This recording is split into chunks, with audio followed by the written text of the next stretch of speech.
टंकी में रंग घोर अरे टंकी में रंग घोर दिया है। साला बुलडॉग हुआ छो पाछा में गद्दार है जो बना लिया है पूरा 1-2 किलो सुधा का घोर लिया है, अकेले लेके भाग आया है साइड में। साइड में पी रहा है luck luck luck luck luck कर रहा है। अभी देखिए सामान आया ही है अभी और ये लक लक करेगा।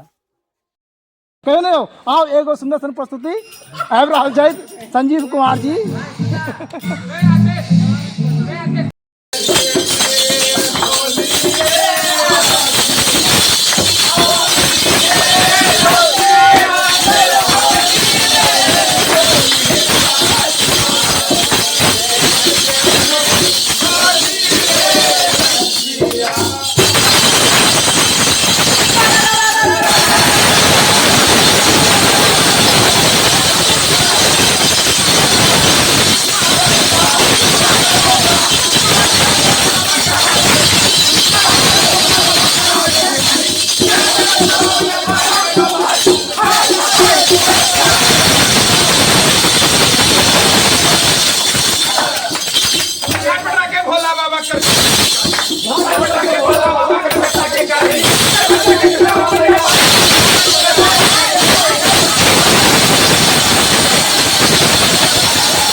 मानो होली है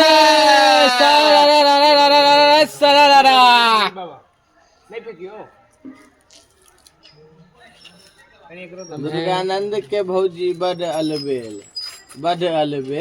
क्यों भैया दुर्गानंद के भौजी बड़ अलबेल पानी में पदलक बेंग मर गेल जोगिरा सारा होली है जोगिरा सारा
La la la la